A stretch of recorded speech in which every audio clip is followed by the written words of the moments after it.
Yes, said Arthur, and he told her about the scene at which we had stopped and met so many hours before. But I saw you in the library, I said. What was that Spanish potboiler you were reading, anyway?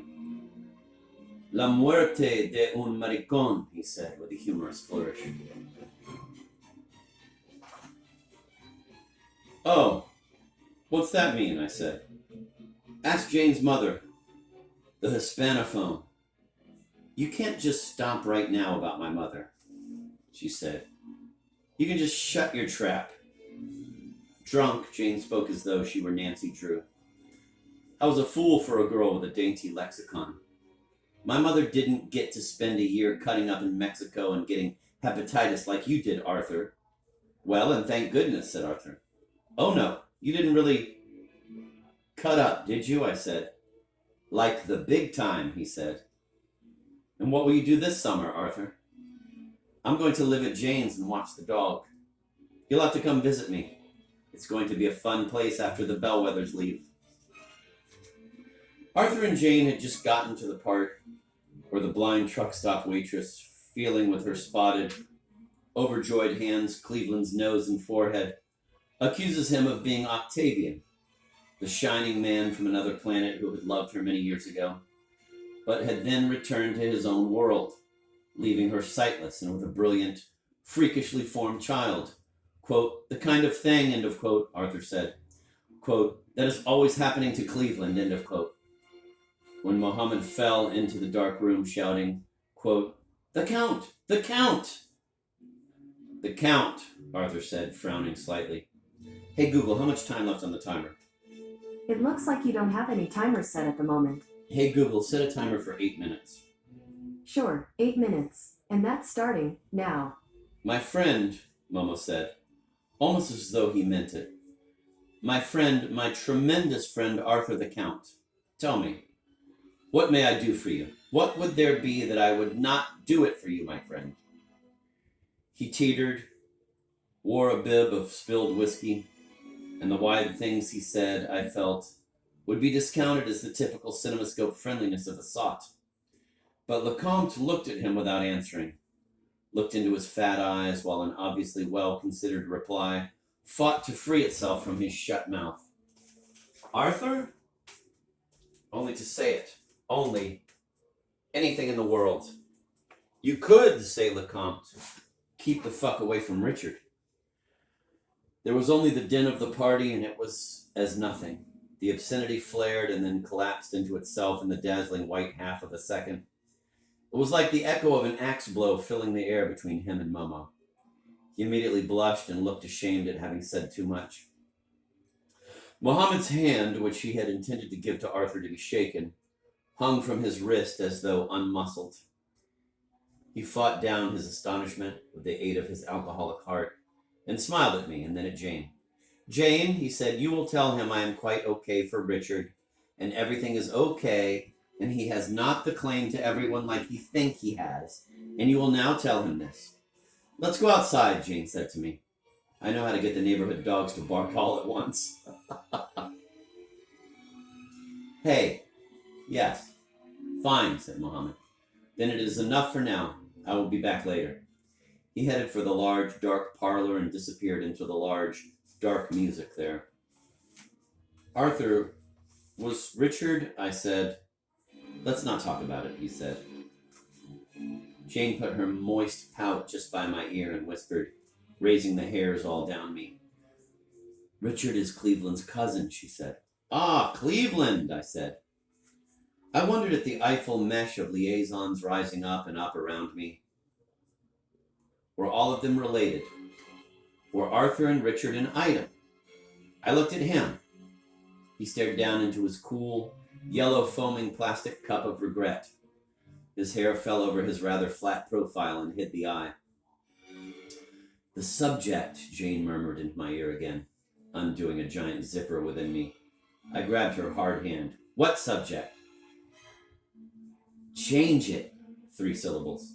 So, Arthur, you didn't tell me, I said, about the waitress's baby? Was it his? Did it have Cleveland's good looks and fabulous sense of humor?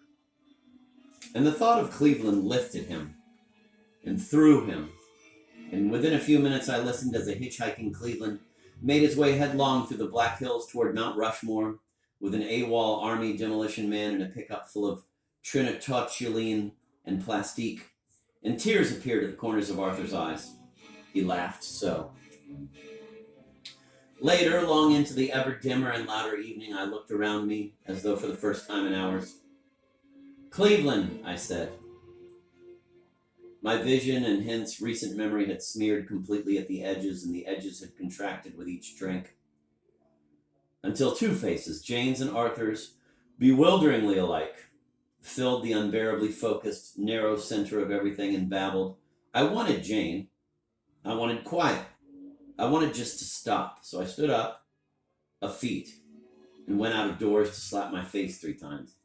Cleveland, Cleveland, Cleveland. They had spoken of nearly nothing but his exploits. Cleveland riding a horse into a swimming pool, co-authoring a book on baseball at the age of 13, picking up a prostitute only to take her to the church wedding of a cousin, living in a Philadelphia garret and returning to Pittsburgh 6 months later, after having hardly communicated with any of his friends, with a pair of dirty tattoos and a scholarly, hilarious 20,000-word essay on the cockroaches with which he'd shared his room. I had the impression that as far as Arthur and Jane were concerned, Cleveland flew, or had flown, as far above their twin blonde heads as I saw them flying above me. But he had fallen, or was falling, or they were all on their way down. They hadn't said it, but I saw that in their fancies. The great epoch, the time when Cleveland and Arthur had been two and angelic and fast, was long gone.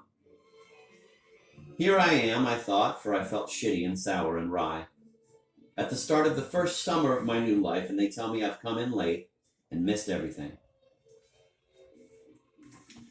Though I'd intended to step out into the yellow comfort of the back porch again, my condition and my unfamiliarity with the house led me through the wrong series of rooms, and I found myself verging on another part of the immense lawn, a part completely illuminated in green shock. A pair of swimmers was talking quietly in the water. A boy still softly trying to convince a girl to do that thing whose moment had probably come and gone much earlier in the evening. I couldn't hear the words, but the urgency in the refusal of the young woman was clear and familiar. There would be denial, then silence, and then the rapid beat of water. Someone touched my elbow, and I turned. "Hi," said Arthur. "I'm just getting a little air," I said. "I guess I've been sitting too long. Drinking too long. Do you like to dance? Would you like to go dancing?" I wondered what he meant. I didn't really want to go dancing, mostly because I never had, quote, gone dancing, end of quote. Claire did not dance. But also because something in his tone and the whole idea of a discotheque frightened me. "Sure," I said. "Sure, I'd like to dance." "Well, there's a club in East Liberty. Not far?" "Okay." "Well, it's a gay club." "Oh." There had been a time in high school, when I wrestled with the possibility that I might be gay, a tortuous 6-month culmination of years of unpopularity and girllessness. At night I lay in bed and coolly informed myself that I was gay and that I had better get used to it. The locker room became a place of torment, full of exposed male genitalia that seemed to taunt me with my failure to avoid glancing at them. For a fraction of a second that might have seemed accidental, but was, I recognized, a bitter symptom of my perversion.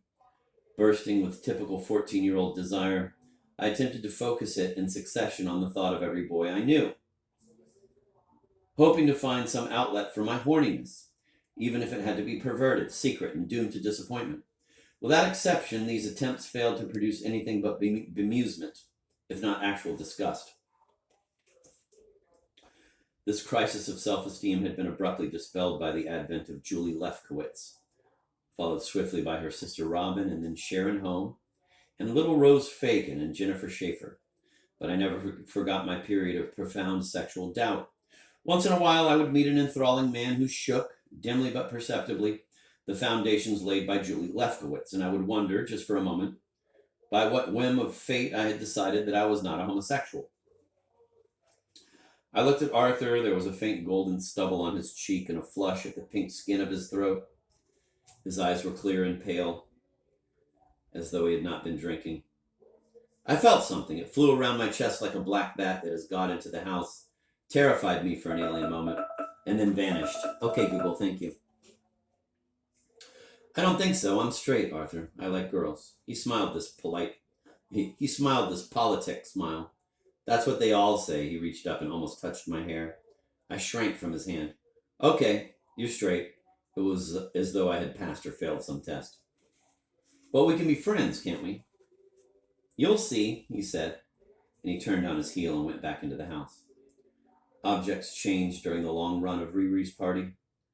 A girl's frail satin handbag became the spoils, torn in half, of a battle between two briefly furious boys. A lamp became a pile of shards to be cursed, swept up, and hastily thrown away. And the swimming pool, which had probably started the evening as everyone's notion of beautiful, wealthy blue fun, was now garish and green and almost empty. I'd spent my whole evening, however, in sweet, subtle darkness, in the company of fun, and I had my shirt half off by the time I reached poolside.